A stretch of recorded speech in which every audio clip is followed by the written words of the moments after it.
Hi Matt, I appreciate you taking the time to talk to me this afternoon about your new book, Xtranormal Teachers. I know you have also been very busy in the classroom. No problem.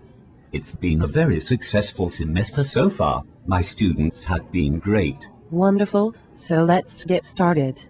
Since you already mentioned your students, what is it about your students that make them successful? Well, as I said in my book, you have to hold your students to high standards and then help them achieve those goals. That's great, but doesn't every teacher have the same standards for their students? As I said in the book, I believe that is the first thing that differentiates an extra-normal teacher.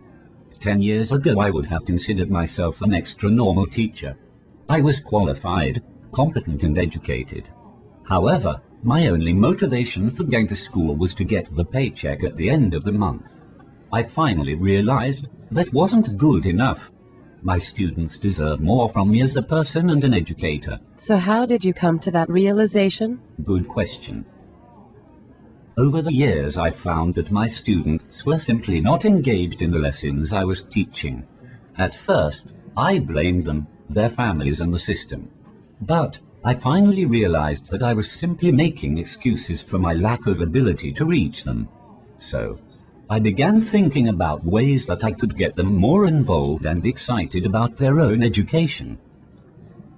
I had to take the time to become aware of their needs and interests. What was it that made them want to learn? So did you just come up with a new learning approach out of the blue? Not at all. When I began looking into student engagement, I discovered that my newfound desire to reach my students was a problem that other educators have been talking about for a number of years. It was not a new issue. As opposed to trying to fit my students into my lesson plans, I started tailoring my lesson plans to my students. Also, I discovered that there were many new and improved methods for reaching students with various learning styles. This was new to me and actually was quite an epiphany. So, are you saying that most teachers today were like you in the past? Yes. I believe that most teachers feel that they are trapped in a vicious cycle that cannot be stopped or changed. Some teachers that I interviewed very directly stated that, if the kids do not care, then why should I? In my book, I clearly illustrate that teachers aren't victims.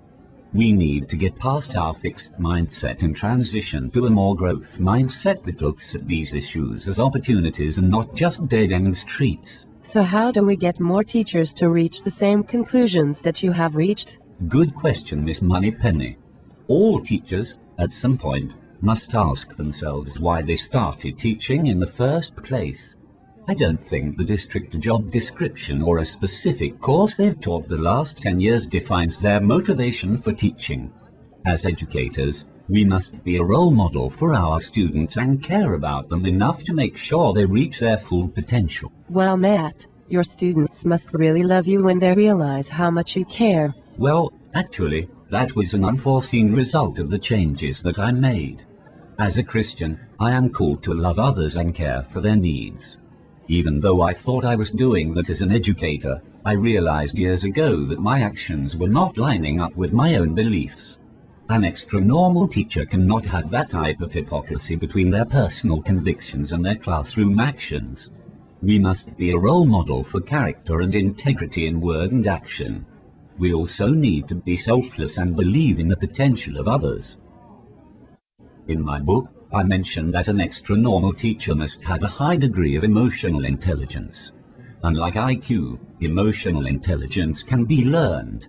We must take the time to know ourselves, our students, and how to connect with them in the classroom. This sounds great, but aren't there a lot of teachers out there that have jobs for life that just really don't care? Maybe. In my own experience, I have seen some tenured teachers who simply lose motivation like I did in years past. In my book, I've noted that we need to engage these teachers just like we engage our students to find out how we can help them discover their original passion for the profession. An extra-normal teacher strives to not only to reach their students, but other educational professionals. That's really great stuff, Matt. I can see that your personal transformation into an extra-normal teacher has been captured quite eloquently in your new book. I really hope that some of the teachers in my kids' school have the same transformational experience.